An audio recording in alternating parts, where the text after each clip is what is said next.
반가 안녕하세요. 박용덕입니다. 여단아 200문제 이번 시간은 131번부터 보도록 하겠습니다.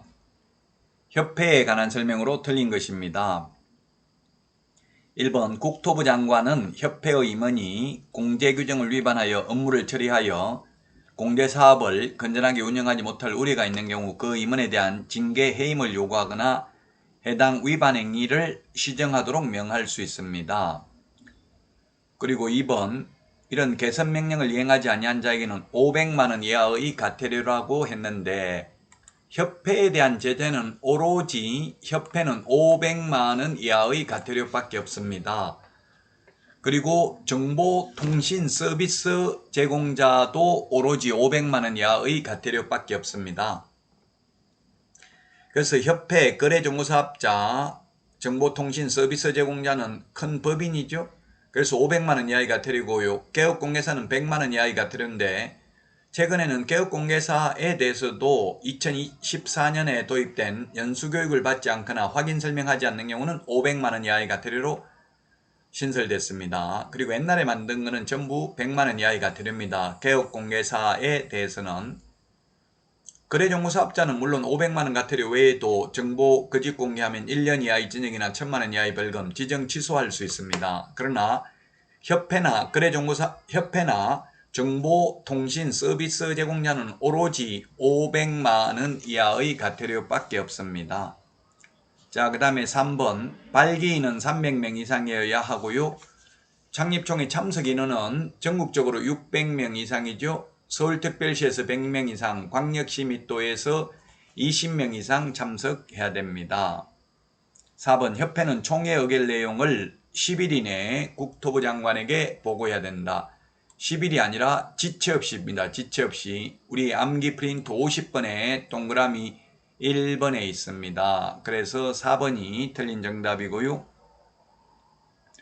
5번 국토부 장관은 협회의 공제사업 운영이 적정하지 아니하거나 자산 상황이 불량하여 중개사고 피해자 및 공제가입자 등의 권익을 해칠 우려가 있다고 인정하면 업무집행 방법의 변경의 조치를 명할 수 있습니다. 자, 그래서 답은 4번이 되겠습니다. 협회에 대해서 한 문제 정도 출제가 됩니다. 자, 다음은 132번입니다. 상가임대차법입니다. 2022년 1월 4일부터 신설되는 내용입니다. 1번 임차인이 3개월 이상 감염병 예방을 위한 집합 제한 또는 집합 금지 조치를 받음으로써 발생한 경제사정의 중대한 변동으로 폐업을 한 경우에는 사정 변경을 이유로 임대차 계약을 해지할 수 있다. 2번 폐업으로 인한 임차인의 해지는 임대인이 계약 해지의 통고를 받은 날로부터 3개월 지나면 효력이 발생합니다. 지금 서울의 명동상가가 60% 정도 공실로 비어 있다고 하는데요. 그래도 주인은 보증금에서 다 까버리고 월세를 까버리고 안 내주고 있습니다. 보증금을. 그러나 이제는 이 코로나로 인해서 경제사정 중대한 변동으로 해지를 한 경우 3개월 지나면 주인은 보증금을 내줘야 된다는 이야기죠. 자, 그 다음에 3번 폐업으로 인한 임차인의 해지권은 이 법 시행 당시 존속 중인 임대차에 대해서도 적용을 하고요. 그 다음에 4번 폐업으로 인한 임차인의 해지권은 환산보증금이 일정 금액을 초과하는 임대차에 대해서도 적용된다. 예, 서울에서 환산보증금 9억, 과밀억제권역에서 6억 9천, 광역시 5억 4천, 기타 지역에서 3억 7천 초과하는 경우에도 이 규정은 적용이 됩니다. 원래 서울에서 9억 초과하면 우선면제, 최우선면제, 최단기 존속기간, 월차임 전환율, 그 다음에 5%밖에 못 올린다. 임차권 등기명령, 묵시적 갱신 이런 거 적용 안 되죠. 그러나 요거는 서울에서 9억을 초과하는 경우에도 적용됩니다. 5번 임차인이 계약갱신을 요구하여 갱신된 경우 임차인은 언제든지 임대인에게 계약 해지를 통고할 수 있고 임대인이 통고를 받은 날로부터 3개월이 지나면 효력이 발생한다. 5번이 틀렸네요. 이게 주택하고 상가하고 다른 점입니다. 주택의 경우에는 계약갱신 요구에서 갱신되더라도 세입자가 나가고 싶으면 주인한테 이야기하면 3개월 지나면 효력이 발생합니다. 근데 상가는 만약 4년 계약을 했다가 갱신 요구하면 4년 더 연장됩니다. 그래서 4년 연장됐는데 세입자가 나가고 싶다 하면 원칙적으로 4년분 월차임을 지급해야 됩니다. 주택은 1회에 하나여 계약갱신 요건을 행사할 수 있고 상가는 최초 임대차 기간을 포함한 전체 임대차 기간이 10년을 초과하지 않는 범위 내에서 행사할 수 있죠. 주택의 경우 갱신 요구에 의해서 갱신되더라도 존속기간은 2년으로 봅니다. 그러나 상가는 전임대차와 동일한 조건으로 계약한 것으로 보니까 만약 4년 계약했다가 갱신 요구를 하면 4년 연장됩니다. 자, 그래서 5번이 틀렸습니다. 묵시적 갱신된 경우는 물론 해지 통고할 수 있죠. 갱신 요구에 의해서 갱신된 경우 상가는 해지 통고할 수 없다는 점 주의하시기 바랍니다. 다음은 133번입니다. 틀린 것인데 1번 매수신청 대리인으로 등록된 개업공유회사가 매수신청 대리의 위임을 받은 경우 매수신청 보증의 제공을 할 수 있다. 우리 암기 프린트 34번에 보면 7가지 할 수 있습니다. 할 수 없는 게 뭐라고 했습니까? 소송대리, 명도소송, 배당이소송, 항고소송, 기일변경신청 같은 소송대리는 못하고요. 보증금 대신 내는 것, 보증금 대신 돌려받는 것, 차순위 매수 신고하는 것, 차순위 매수 신고인의 지위를 포기하는 것, 공유자 우선 매수 신고 이런 거는 할 수 있습니다. 2번 매수 신청 대리인으로 등록을 한 개업공개사는 업무 개시 전에 보정 설정해야 된다. 이게 틀렸네요. 우리 암기 프린트 56번에 동그라미 3번에 있습니다. 업무 개시하기 전에 이게 X입니다.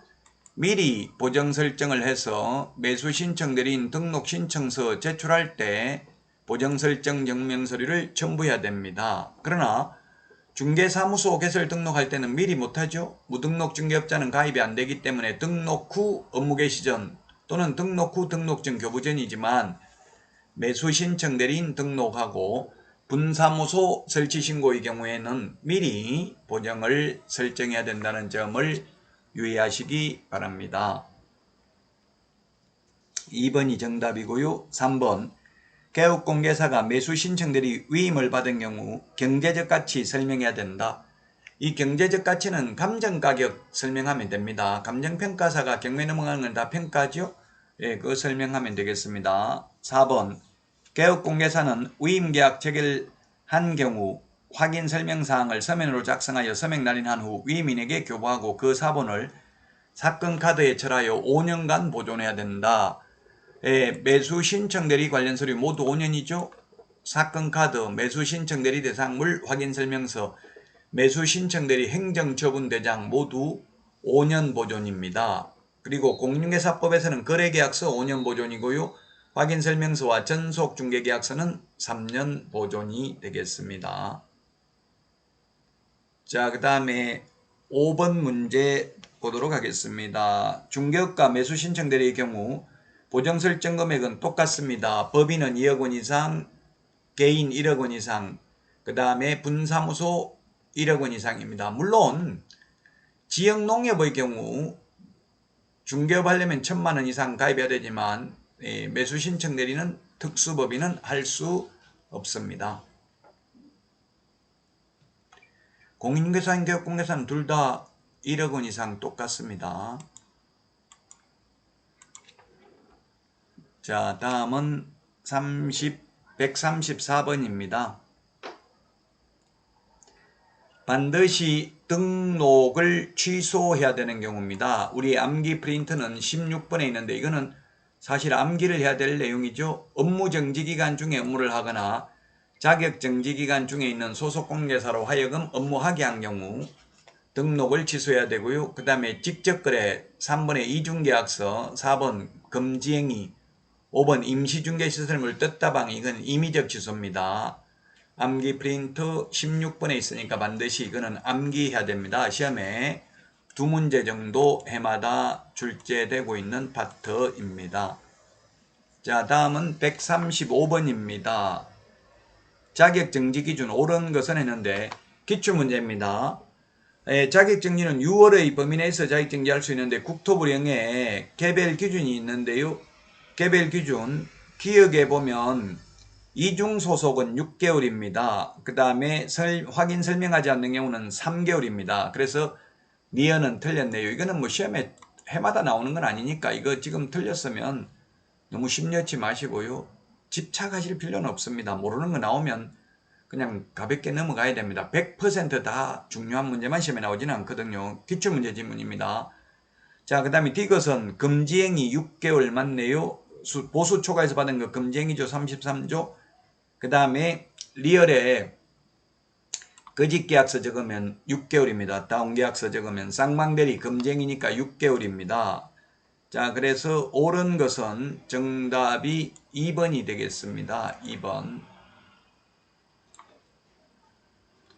기억하고 디귿만 옳은 내용입니다. 제가 그래서 이중거민 확인서 저는 이렇게 암기를 했는데 이중소속, 이중계약서 금지행위는 6개월이고요. 인장등록 위반, 확인설명 근거자료 제시하지 않는 경우, 확인설명서에 서명 날인하지 않는 경우, 계약서에 서명 날인하지 않는 경우에는 개별 기준이 3개월이 되겠습니다. 자, 여러분 수고하셨습니다. 다음 시간에 찾아뵙겠습니다. 안녕.